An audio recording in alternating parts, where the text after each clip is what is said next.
Para mí es un privilegio poder seguir con nuestra exposición de la palabra de Dios y hoy vamos a entrar en el último capítulo de Segunda de Pedro. Segunda de Pedro, capítulo 3, y los versículos que hoy nos tocan son los versículos del 1 al 6. Segunda de Pedro, capítulo 3, los versículos del 1 al 7, perdón, del 1 al 7. Como hemos visto, la preocupación de Pedro en esta epístola es sobre todo recordar a los destinatarios de la carta de los fundamentos de la fe. Y para eso Pedro les recuerda una serie de cosas. Por ejemplo, él insiste de que él mismo ha sido testigo ocular de los acontecimientos, por ejemplo, en lo que llamamos el acontecimiento de la transfiguración, y que esa palabra que él está predicando es una palabra profética. Quiere decir que es el cumplimiento de lo que los profetas habían anunciado en su momento. Pero luego él insiste en el segundo capítulo que en estos tiempos muchas cosas están cambiando. Por ejemplo, la fe cristiana está amenazada por dentro, por gente que están dentro de la iglesia, que la Biblia llama los falsos profetas o los falsos maestros, que están enseñando cosas que no son correctas. Y ahora en el tercer capítulo, él nos sigue insistiendo en que esos tiempos ahora de transición entre lo que es el antiguo pacto y el nuevo pacto, que esos tiempos de transición se están acabando. Es el acontecimiento del día del Señor, es el acontecimiento que en un lenguaje apocalíptico habla de la mayor catástrofe del pueblo judío de todos los tiempos. Y cuando digo de todos los tiempos, me atrevo a decir que es peor incluso que lo que pasó durante la Segunda Guerra Mundial. No por número de personas que pierden la vida, sino porque pierden algo que para ellos era mucho peor: el templo y el sistema de sacrificios. Una calamidad que incluso después de 2000 años no se ha remediado y que dejó a la fe judía gravemente herida, como podemos ver en todo el Nuevo Testamento. Estos son los así llamados últimos tiempos.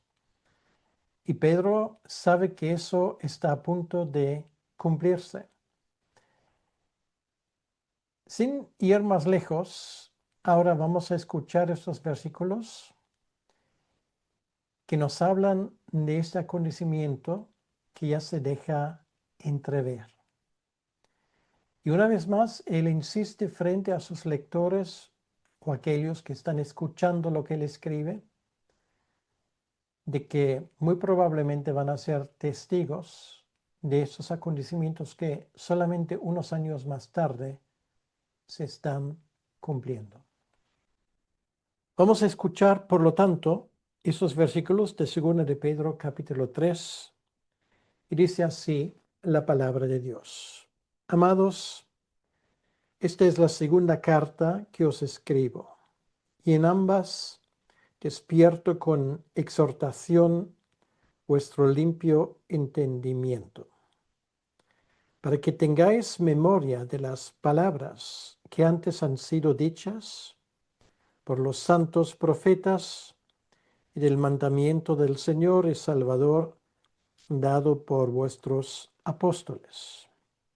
Sabiendo primero esto, que en los postreros días vendrán burladores, andando según sus propias concupiscencias, y diciendo: ¿dónde está la promesa de su advenimiento?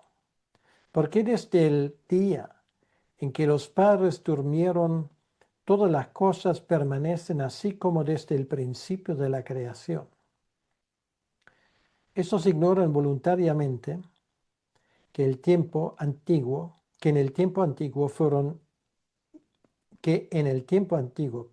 fueron hechas por la palabra de Dios los cielos y también la tierra, que proviene del agua y por el agua subsiste. Por lo cual el mundo de entonces pereció anegado en agua.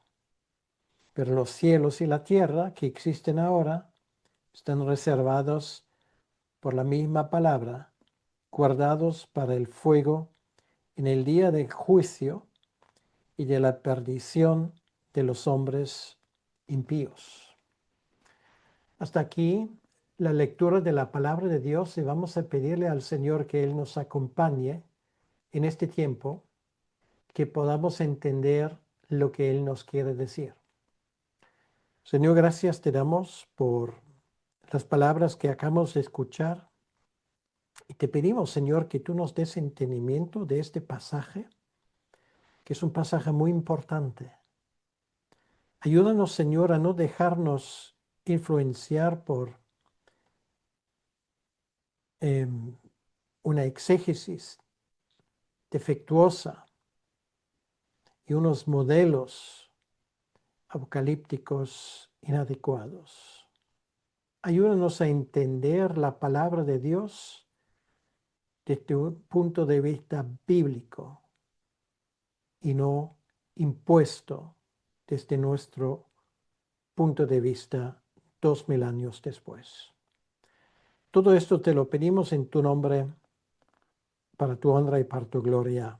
Amén.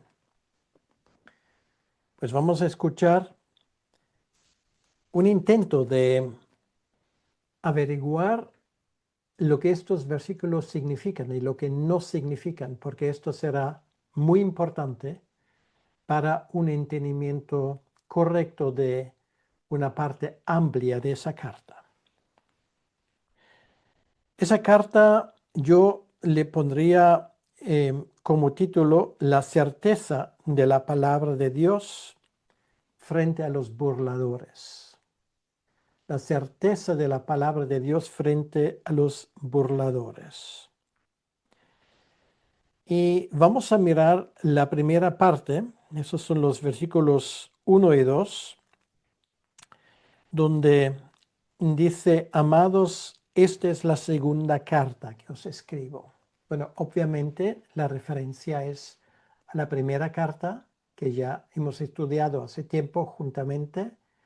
Y esto Pedro mismo lo dice, que es la segunda carta que él escribe. Una vez más, simplemente para recordar, Pedro está escribiendo pocos meses posiblemente antes de su propia muerte.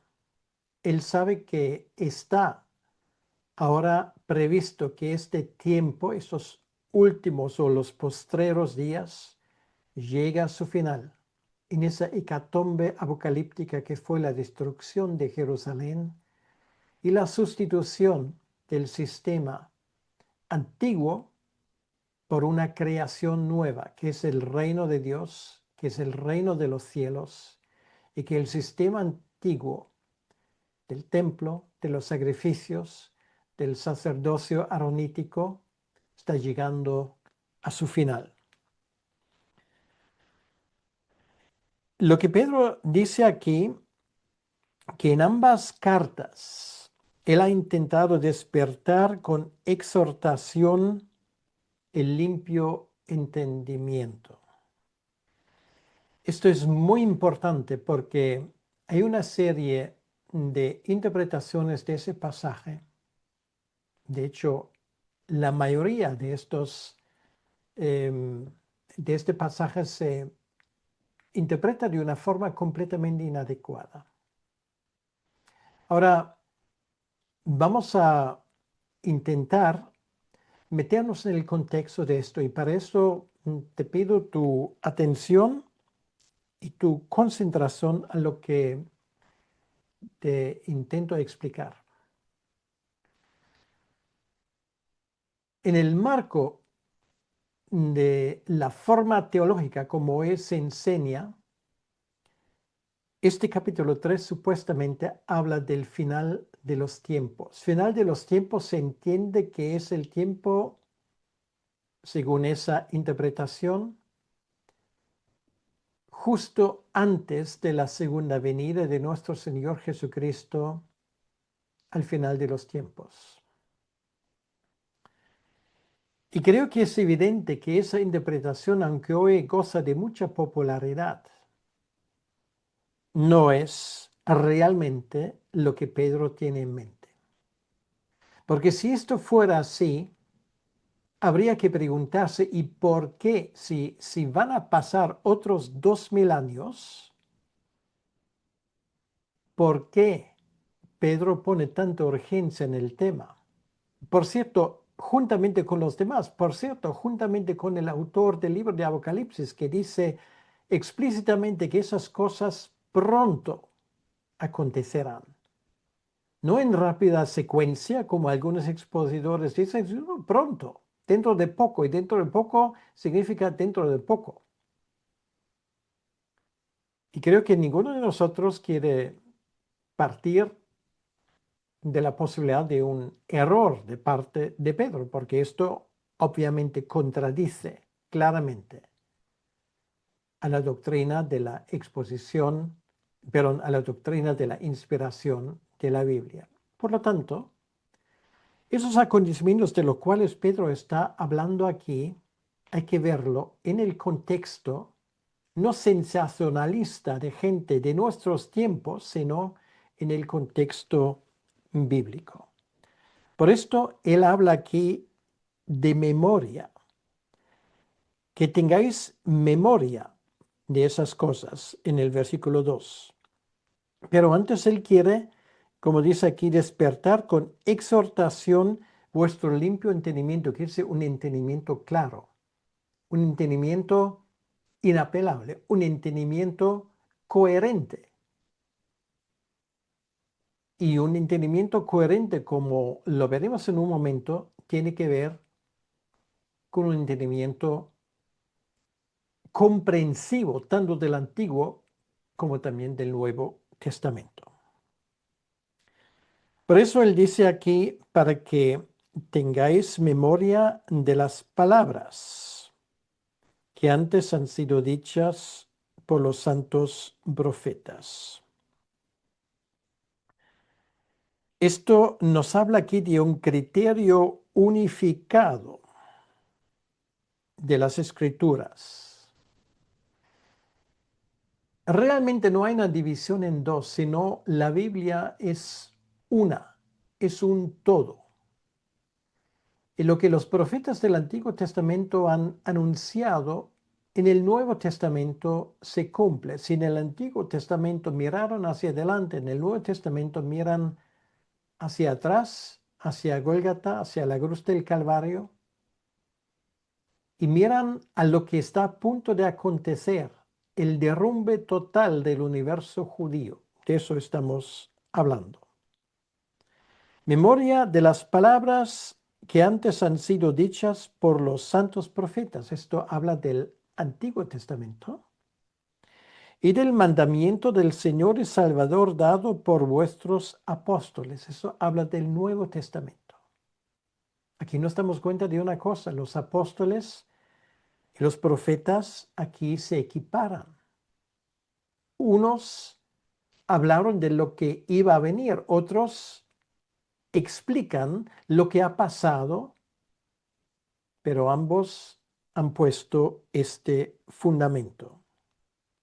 Por un lado, los santos profetas miraron hacia adelante, hacia la venida de nuestro Señor Jesucristo, por un lado, y el mandamiento del Señor y Salvador habla del nuevo pacto. Hasta aquí creo que la cosa está bastante claro. Por lo tanto, es muy importante lo que veamos aquí, y una vez más lo digo en esa primera parte, es el fundamento de esa exhortación de Pedro. Es el criterio unificador de las Escrituras. Es un todo, es un total. Los apóstoles no hablaron de otra cosa que los profetas y los profetas anunciaron lo que luego los apóstoles sellaron y certificaron. Y esto no es algo que nosotros nos lo inventamos. Esto es lo que está escrito aquí. Por lo tanto, esto nos lleva a la segunda parte. Y esta segunda parte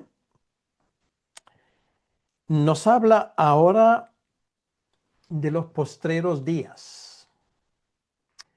Una vez más, lo dije al inicio, esos postreros días es una expresión que se usa de los días que empezaron con la resurrección de Jesucristo y particularmente terminaron con la destrucción de Jerusalén en el sentido más estrecho. En el sentido más amplio hablan del tiempo del Nuevo Testamento. Y para que veamos que esto es así, simplemente vamos a ir a la carta a los Hebreos, y aquí lo dice en el versículo 1, Dios, habiendo hablado muchas veces y de muchas maneras en otro tiempo a los padres por los profetas, en estos postreros días nos ha hablado por el Hijo, que es la palabra definitiva de Dios. Los postreros días se refiere a esto. Y los postreros días no son los días antes de la segunda venida. Los postreros días son los días justamente después de la primera venida. Y si entendemos esto, nos damos cuenta que el mensaje que Pedro daba a los destinatarios de esa carta es un pasaje muy certero para ellos y muy importante para ellos. No es para el final de los tiempos, es para el tiempo de ellos. Y dice aquí que en esos postreros días vendrán burladores. Bueno, de esos burladores él ha hablado en el capítulo 2. Son estos falsos maestros y los falsos profetas que con su forma de hablar y de exponer la fe cristiana dan evidencia suficiente de su error. Vendrán burladores y esto caracteriza sobre todo los años 60, estos 10 años antes de la caída de Jerusalén. Por eso es tan importante ese contexto. Y esos apóstoles avisaron de esto. Por ejemplo, Hechos capítulo 20, lo que dice el apóstol Pablo a los ancianos de Éfeso en Troas, que vendrán lobos rapaces, habrán llegado. Los postreros tiempos ya están. Es la fase difícil para la iglesia. Es la persecución bajo Nerón, que también le iba a costar a Pedro la vida, el autor de esa carta, y también al apóstol Pablo. Y esos burladores que él ha caracterizado en el capítulo 2 están andando según sus propias concupiscencias. Esto es algo que les caracteriza, su ética deficiente. A ellos les gusta el libertinaje, se caracterizan por lo que se llama en la teología antinomianismo. Antinomianismo.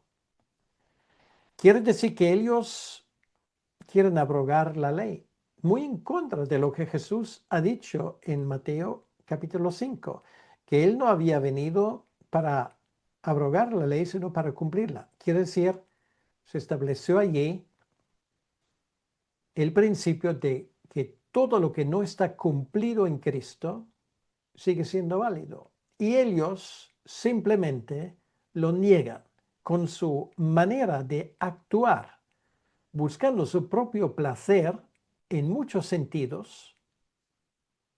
Están ilustrando lo que Pedro aquí dice. Andan según sus propias concupiscencias. Esto es uno de sus argumentos, un argumento moral podríamos llamar, pero luego ellos se caracterizan por otra cosa. Intelectualmente quieren comprobar que no hay juicio a la vista, diciendo dónde está la promesa de su advenimiento. Ahora, ojo,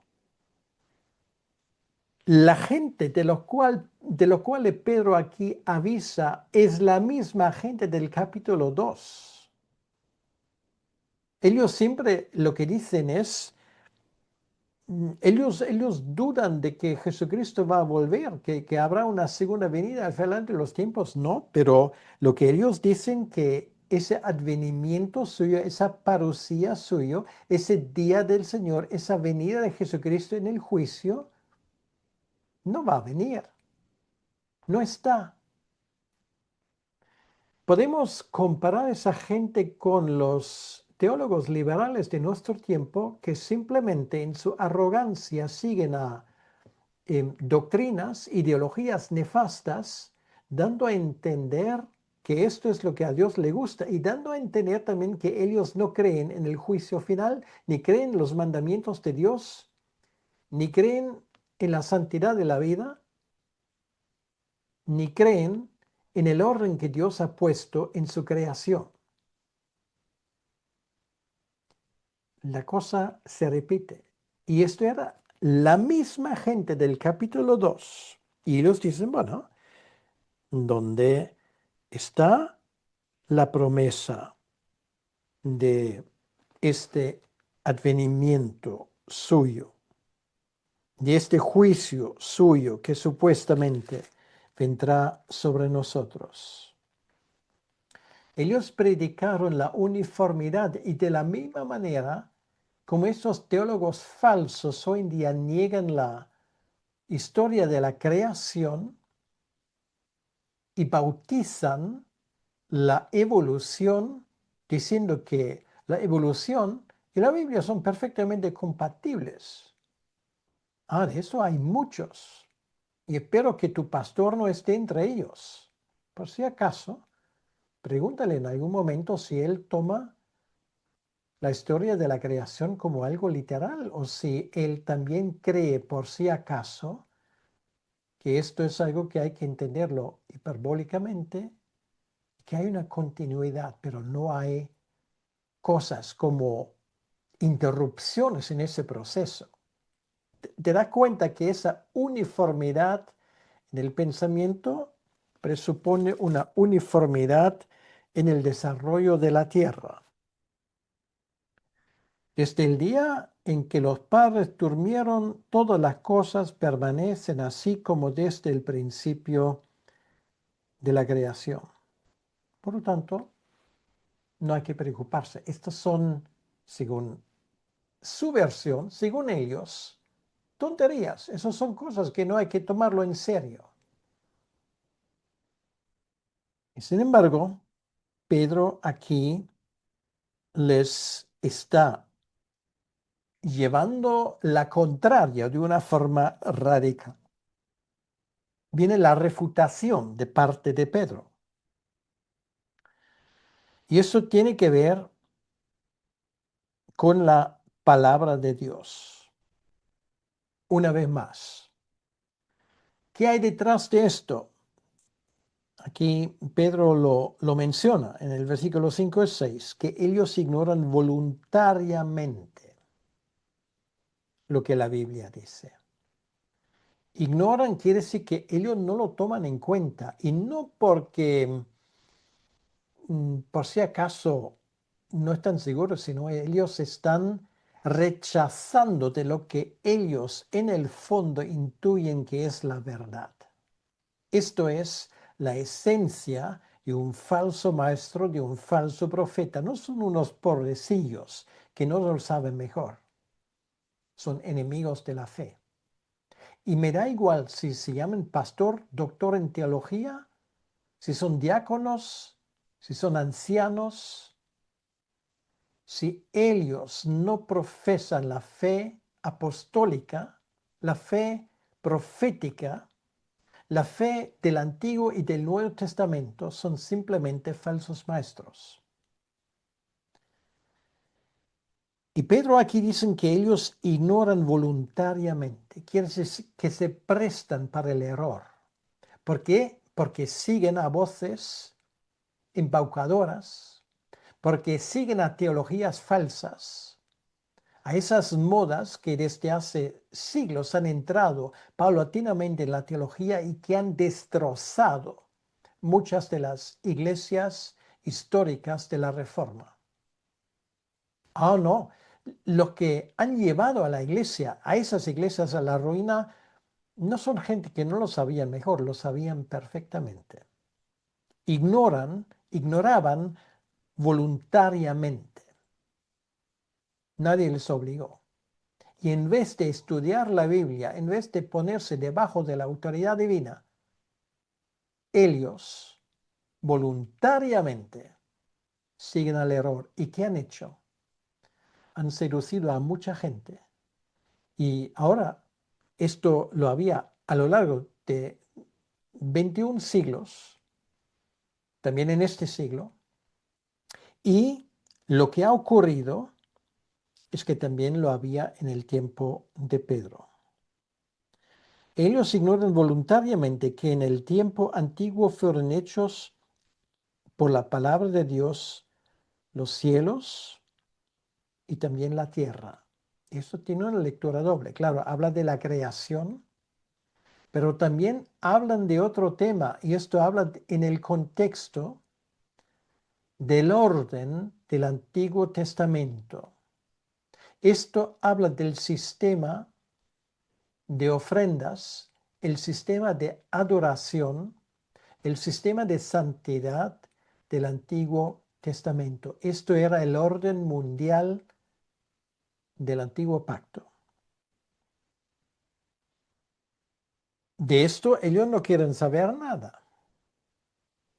Y al rechazarlo, al no conocer el Antiguo Testamento y al ponerlo de lado y ahí al poner su propia teología, en lugar de esto, se equivocan también en lo que ellos proclaman como la nueva libertad que ellos creían haber inventado.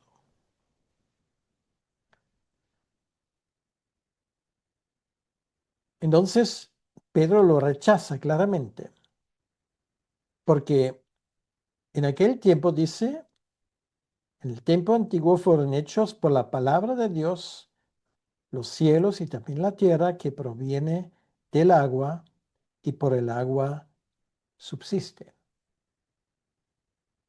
Por el agua subsiste. Esto nos lleva al mismo relato de la creación, Génesis 1, 1, 6 al 8, donde dice lo siguiente, y voy a citar: luego dijo Dios, hay expansión en medio de las aguas, se separan las aguas de las aguas, y hizo Dios la expansión y separó las aguas que estaban debajo de la expansión de las aguas que estaban sobre la expansión, y así fue. Y llamó Dios a la expansión cielos, y fue la tarde y la mañana el día segundo. Pero la cosa sigue aquí. Dice, por lo cual el mundo de entonces pereció anegado en agua. Esta tierra salió del agua y se hundió en el agua. Esto establece el principio de que todo lo que va alrededor nuestro es creación de Dios. No hay otra cosa que no haya sido creado de parte de Dios. Él es el único ser no creado porque siempre ha existido. Dios, el Padre, el Hijo y el Espíritu Santo. Todas las demás es su creación. Pero ahora él dice lo siguiente en el versículo 7, que este sistema antiguo está destinado a perecer. Y sale ahora del tema de la creación al tema del culto que Dios también creó de la manera que tenemos aquí una consonancia, que tenemos aquí una forma que corresponde el uno al otro. Y esto tal vez para nuestro pensamiento es raro, pero vamos a mirar algunos versículos bíblicos que nos lo aclaran, creo que con absoluta claridad. Vamos a Ageo capítulo 2, versículos 6 y 7. Ageo 2, 6 y 7. En el antepenúltimo profeta del Antiguo Testamento, escucha lo que dice aquí Dios a través del profeta Ageo al Israel posexílico. Porque así dice Yahvé de los ejércitos, de aquí a poco yo haré temblar los cielos y la tierra, el mar y la tierra seca. ¿De qué está hablando Ageo? Está hablando de una hecatombe, de la disolución de este mundo que fue creado de parte de Dios. No, él está hablando de otra cosa. Y ahora, por eso lo digo, no hay que leer la Biblia con las gafas del siglo XXI, sino con las gafas del Antiguo Testamento, para que entendamos su mensaje. Es uno de los grandes errores de los expositores hoy. Ageo habla de esto. Voy a leerlo de nuevo. De aquí a poco yo haré temblar los cielos y la tierra, el mar y la tierra seca, y haré temblar a todas las naciones y vendrá el deseado. Pero, ¿de qué estamos hablando? Pues estamos hablando de un cambio apocalíptico en el orden, no material, sino en el orden espiritual, en el orden del culto. Y mira, si todavía esto no te convence, mira lo que el autor de Hebreos hace de ese pasaje. Vamos a ir a Hebreos 12:26. Hebreos capítulo 12, versículo 26, está citando precisamente este versículo, el versículo de Oseas. Y escucha lo que dice. La voz del cual conmovió entonces la tierra, pero ahora ha prometido diciendo aún una vez y conmoveré no solamente en la tierra, sino también el cielo. Y esta frase aún una vez indica la remoción de las cosas movibles como cosas hechas para que queden las inconmovibles. ¿De qué está hablando? ¿De astronomía? ¿De un juicio apocalíptico? No, está hablando de la sustitución del antiguo pacto por un nuevo pacto que es eterno. O sea, ¿cómo es posible que los expositores no vean esto? Así que recibiendo, dice, recibiendo nosotros un reino inconmovible. De esto está hablando, no está hablando de astronomía, de cosas que pasan con los astros, que la Tierra termine o que explote algo por el estilo. No, está hablando del nuevo pacto. Tengamos gratitud y mediante ella sirvamos a Dios sagrando con temor y reverencia porque nuestro Dios es fuego consumidor. Pues aquí lo tenemos. Es que no necesitamos otra cosa. Y además en el versículo 7 de Ageo, vamos a volver, el profeta dice claramente, y así el autor de Hebreos, y por cierto también Pedro en el capítulo 2, lo entienden así. Por cierto, el mismo Pedro que ahora escribe esa carta, haré temblar a todas las naciones y vendrán el deseado. ¿Y ese deseado quién es? Es el Mesías. De todas las naciones y llenaré de gloria esta casa, ha dicho Yahvé de los ejércitos. Esto es la forma como hay que leer la Biblia, en su contexto, porque el Antiguo Testamento lo explica. Y ahora entiendes de qué está Pedro hablando aquí. No está hablando del rapto ni de la segunda venida de Cristo para destruir ese mundo por fuego, no está hablando de esto. Y si tienes un problema con esta exposición, pues métete con Pedro, métete con el autor de Hebreos. Y si te empeñas, métete con Ageo, que fue el primero que lo dijo. Por lo cual, el mundo de entonces pereció anegado en agua. O sea, había una catástrofe una vez que cambió completamente la tierra y ahora habrá otra catástrofe, pero en el ámbito espiritual, vamos a decirlo así, aunque históricamente datable en el año 70, que es la destrucción del templo, del sacerdocio, de los sacrificios del orden antiguo. Esto se destruye completamente. Y por esto, en ese lenguaje apocalíptico, Pedro dice, pero los cielos y la tierra que existen ahora están reservados por la misma palabra, guardados para el fuego en el día de juicio. Quiere decir, en palabras claras, Jerusalén va a perecer en fuego. Y así ocurrió históricamente. El templo se quemó, la ciudad se quemó completamente. Ocurrió en el año 70, agosto del año 70. Se cumplió literalmente lo que estamos leyendo aquí.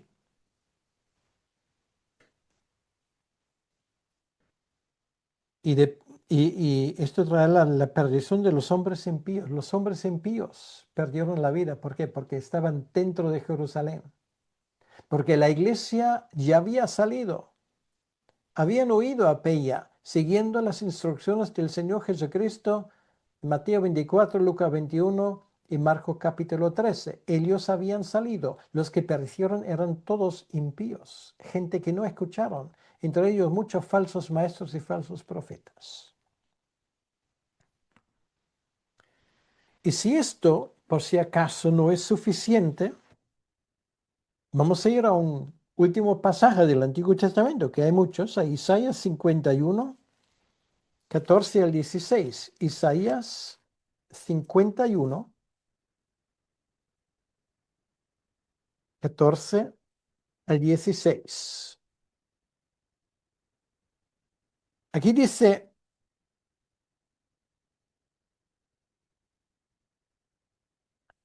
el preso, bueno, eso es un mensaje de Isaías dirigido ya a los exiliados después de la primera destrucción de Jerusalén.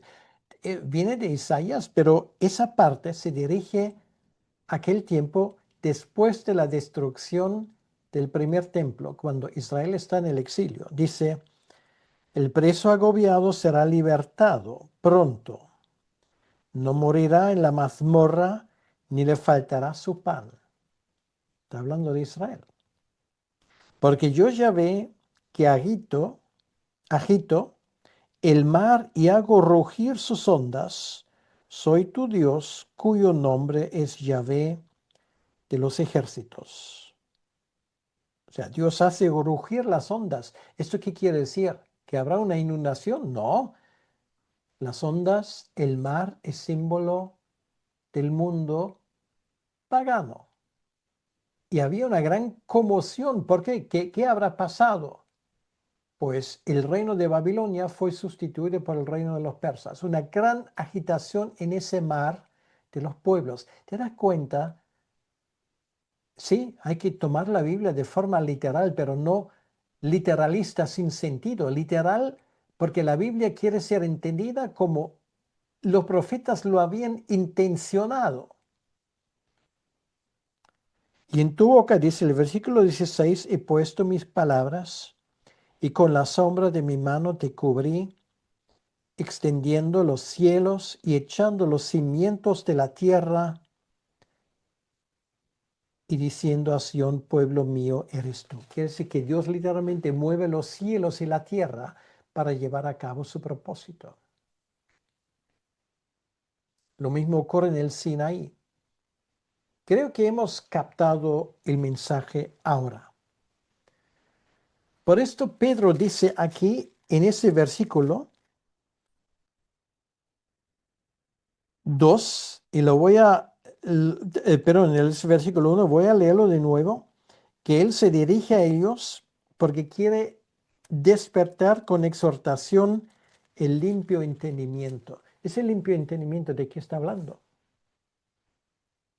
No de una exposición pop sensacionalista, sino el que quiere entender el Nuevo Testamento tiene que sacar su entendimiento del Antiguo Testamento, porque el Nuevo Testamento sin el Antiguo Testamento no se entiende. Y esto es el gran desastre de la exposición de ese tipo de textos en nuestros tiempos. Muchos expositores simplemente no entienden ese lenguaje. Hemos visto dos textos del Antiguo Testamento, yo podría dar más, pero eso se alargaría mucho.